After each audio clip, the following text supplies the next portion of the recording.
Hi, I'm Kevin Hatley and welcome to Kevin Hatley Photography in my office. This is a channel that I've set up to share my experiences of wildlife and nature with others. So let's go.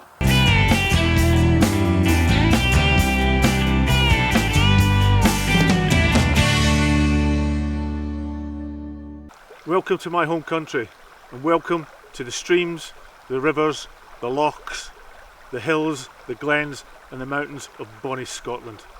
I'm here for 4 days with my brother James, who's a landscape photographer. He knows this part of the country really well. And we're up here to try and photograph the largest land mammal in the British Isles, the red deer, in its natural environment. That's the plan. So, come and join us and see if we can find a red deer in the Highlands of Scotland and photograph them. The most iconic image that you can get of a red deer is known as the monarch of the glen. That is the image, if you're a wildlife photographer, you want of a red deer. A wild red deer in its natural environment. And there is no better place on the planet to photograph the red deer than here in the Highlands of Scotland. So what I want to do in this video is share with you my knowledge and my experience I've had over the last 4 days up here in the Highlands photographing the red deer. And what we'll do is we'll look at how to identify them, or more importantly, how to classify them. So do you know the difference between a monarch and an imperial stag and the others? If not, stay tuned and you'll find out. We'll look at their habitat, the lifestyle, a bit of the behaviour, and what I'll do is I'll share with you some top tips along the way. So let's go find a red deer and let's photograph them. Red deer are one of only 2 native species of deer that we have here on the British Isles. As I said previously, they are the largest man mammal that we have. A family group consists of your stags, your bucks, your hinds and the young, which are known as calves. So what we'll now do is we'll look at each one in turn. When we look at the stag, or the red deer in general to begin with, they are a red brownish colour, but the coat turns to grey brown in winter. The rump patch on the red deer is of a yellowish colour.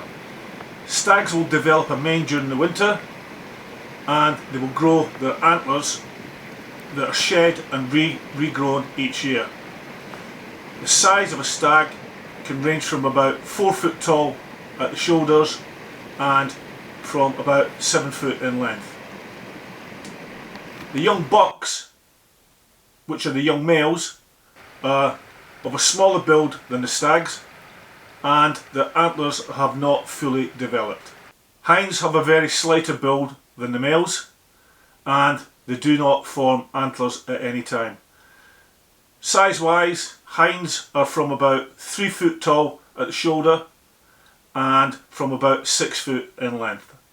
Calves can be identified by their overall smaller size and their tendency to remain close to their mothers as they grow up. When it comes to the stags, understanding the size and the shape of the antlers is important. Antlers are basically a cartilage skeleton that turns to bone. Starting at the bottom where they protrude out of the forehead, which is known as the burr. And the important point to note here is the tines, which is the parts that are sticking out, which are known as tines, and then we have the crown at the top. Antlers can reach up to about 3 foot in length and they can weigh up to about 6 pounds in weight. Antlers during their development are soft and they're very vulnerable to damage and they're covered in a velvet membrane. When it comes to classifying the stags, the antlers and especially the tines are very important to note. Antlers will grow with age, but tines aren't necessarily a reliable source of knowing the age of the red deer. After the age of about 10, the number of tines can reduce in numbers. But to identify or give a classification to the red deer stags, any stag which has 6 tines on either side is known as a royal stag. 7 tines on either side is known as an imperial stag. And the monarch of the glen is a red deer stag which has 8 tines on each side of the antlers or more. These antlers are used as weapons during the rut, and they are shed once a year, and once they're shed they're regrown, so the cycle begins all over again. Red deer will often form themselves into family groups, and stags themselves will also form bachelor groups where all the stags will join together. Hinds will at times tend to form smaller groups, and it's at the rutting season really that late September into October that we begin to see the hinds and the stags together, and that's when the stags are full of testosterone and they're much more active, and the dominant stags will start to form harems. Tip number 5 for photographing red deer up in the Highlands is all about the weather. I'm here on a 4-day trip, now on the 3rd day. Day 1, the weather was absolutely fantastic. We arrived here early in the afternoon, so only had about 2 hours in the afternoon of really good light. So we were a bit optimistic. Following day, dreich as we call it in Scotland, grey, damp, poor light and miserable, and that's what dreich means in Scotland. Day 3 is today. First thing this morning it was very misty, so you're struggling with low light first thing, and you've got to be out first thing in the morning. So tip number 5 is check the weather. The weather is so important to getting out onto the hills to photograph the red deer.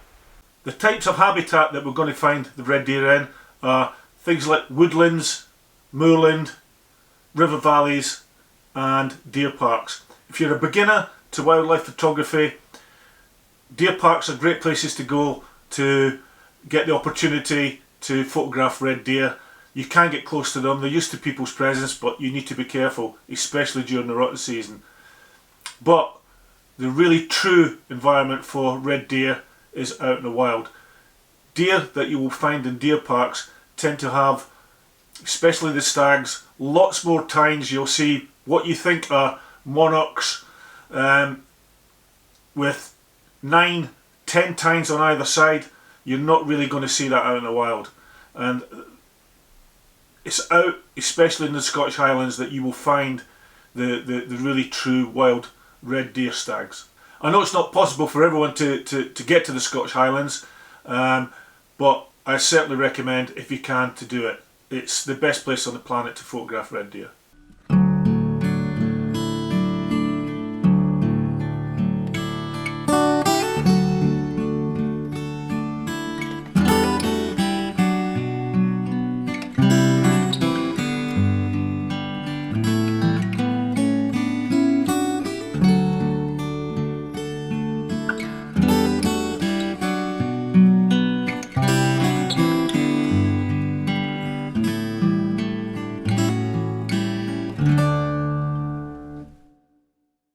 The red deer will come down off the hills last thing at night, a couple of hours before sunset, and they'll, in this area here, they'll feed in the low-lying land and then they'll rest overnight. First thing in the morning, again, once they rise, they'll feed early in the morning for a couple of hours, and then they'll go back up into the hills during the day. And that's why early morning, late afternoon, early evening is the best time to photograph the red deer. When it comes to the red deer's diet, it will depend on the habitat that they're living in, will depend on what they're feeding on. But in general, red deer tend to feed on things like grasses, heather, lichen, berries, even fungi. In woodland areas, it will tend mainly to be things like trees and shrubs, whereas when you get onto the moorland and the Highlands of Scotland, it tends to be more heather and lichen. Okay, tip number 3 on photographing red deer up in the Highlands. It's all about the time of the year. We've looked at the time of day, early and late. Now we're going to talk about time of the year. There's no better time of the year to go photographing red deer than autumn. And there's 3 reasons for that. Number 1, the colours. The colours at autumn up here are just truly awesome. Number 2, late September, October, it's the time of the rut. The deer are at their most active.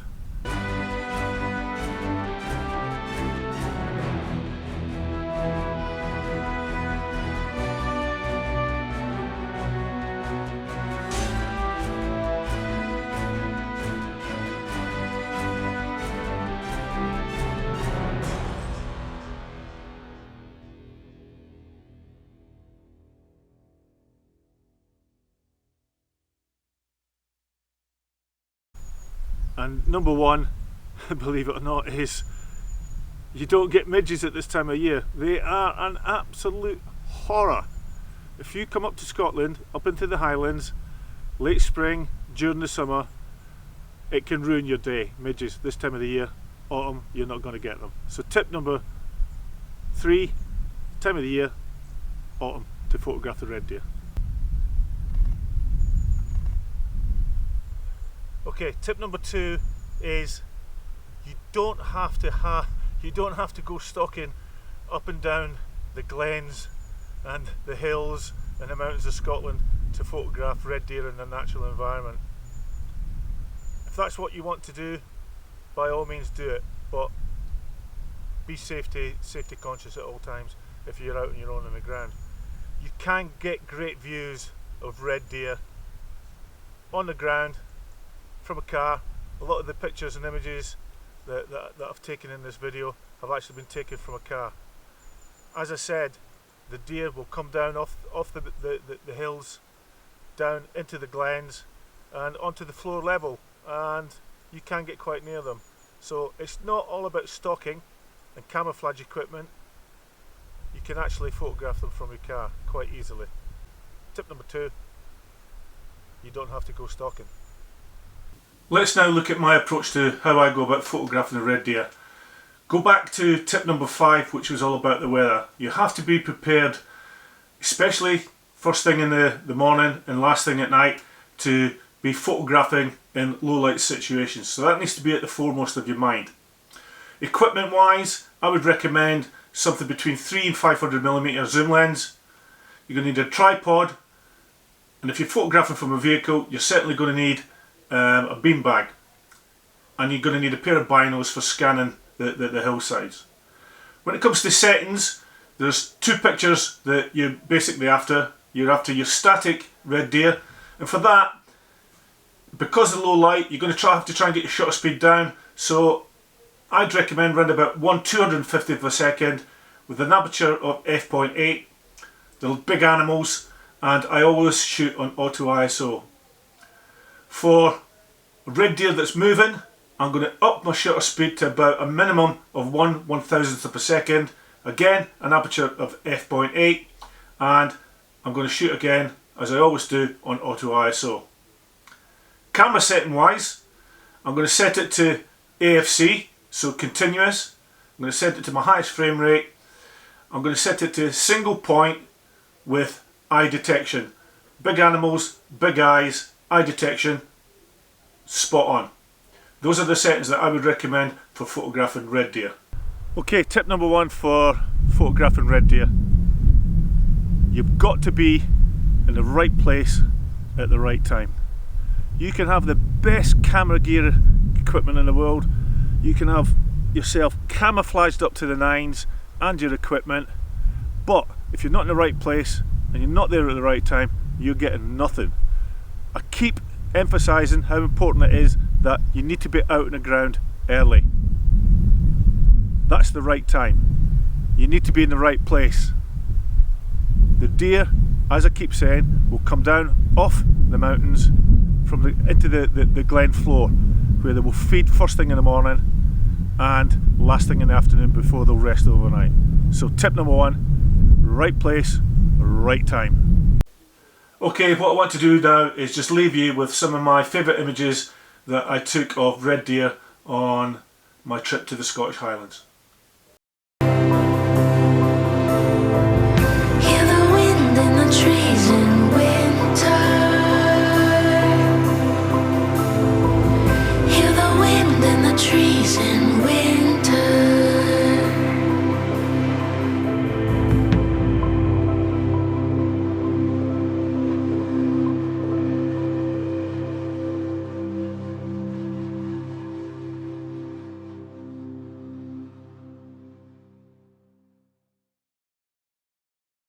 Okay, thanks for watching this edition of Kevin Hatley Photography and my trip to the Scottish Highlands photographing the red deer.